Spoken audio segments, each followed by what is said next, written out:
This is my 1994 Acura Vigor GS. Another lovely shade of green from those fabulous 1990s.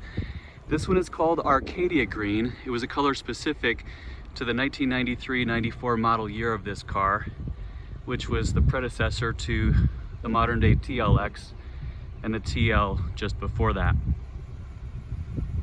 I've had this car for 5 years as of 2020. I picked it up 4th of July weekend in Denver, 2015, and it has been a great car ever since. I've shown it at Radwood, I've shown it at the Japanese Classic Car Show, and I really enjoy getting this one out. It feels like a little brother to the Acura Legend. Of course, my window sticker here on display, just like I have for all the cars. This one came in at $28,000 and change, which basically put it right smack in the middle of between the Acura Integra and the Acura Legend, which was the whole intention of the car.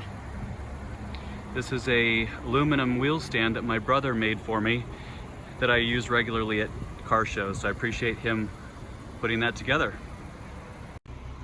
This car was exceptionally difficult to find. I ended up having to look all around the country, and at the end a friend found it for me.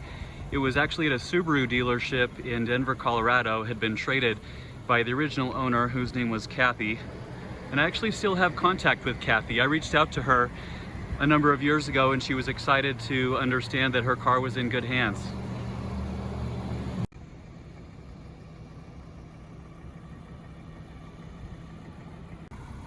So you all know how much I prefer a stick shift, and this car is no exception. It's a 5-speed manual, which was even more rare. The interior color is very unique. It's actually a color that's sort of come back in style this many years later. The Acura Vigor has a lot of the amenities that the Legend has, but it's also noteworthy that it's missing a few. We have no steering wheel mounted audio controls over here. We don't have heated seats, just a number of things that were kind of excluded from the option list to make it a little more inexpensive of a car. And as is the case with a couple of my other cars, kind of the magic happens under the hood of this one.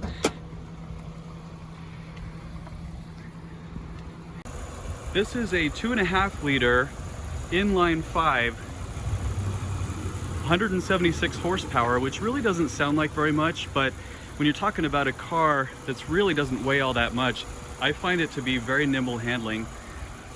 It is a very unique configuration, and because it was such a rare production car, it's starting to become increasingly difficult to find parts for this.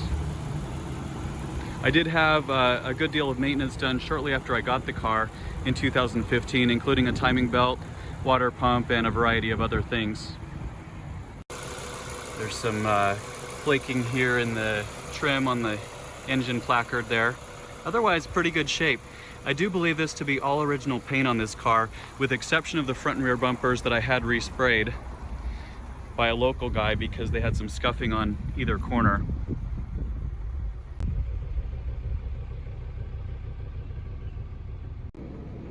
Here's inside the trunk. I put my sign back away. Now, records wise, I wasn't so lucky on this car to get everything back to new initially. However, with some research that I did based upon the Carfax, I was able to reach out to the local performance and repair shop in Denver area that most of the work was done over the entire life of the car. So I was able to have them email me a PDF with almost everything, and it was pretty comprehensive history. Here's my brochure, and I'm proud to say that yes, there is a centerfold here for an Arcadia Green Vigor. As a matter of fact, that picture probably looks about like this car looks right now. Let's take a look. Here's the brochure. There's the car. It's almost like I'm recreating history right here. 26 years later. One of my favorite things about the Acura Vigor is its frameless doors. So you see how there's no pillar here that circles the window. So when you put the window down, you almost get the sense that you're driving a convertible because nothing is attached to the top of the door. The rears go down a little bit oddly. So I'll hit the switch right here. So when it's fully retracted, it actually still leaves this little hump here, which is kind of funky.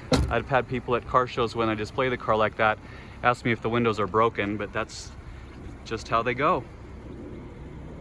A lot of people comment on the weird shape of the back glass with this car. If you notice, it kind of does this weird wraparound thing. I'm not sure how involved it is to replace that glass or even if it's still available, but I can't imagine it's very cheap. The Acura Vigor was always criticized for having subpar rear legroom, which definitely I agree that could be the case.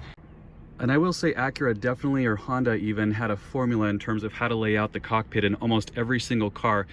You'll notice that in all of mine, the tachometer is at the left, the speedometer is at the right, and you've got all your controls sort of in an easy to find fashion. This car does have the optional in-dash CD player, which I think might have been kind of rare, or maybe it was a standard issue on the GS model, I'm not exactly sure. Definitely has a unique feel and drive to it. You can get a real sense of the sound from that 5 cylinders to get at the higher RPM range.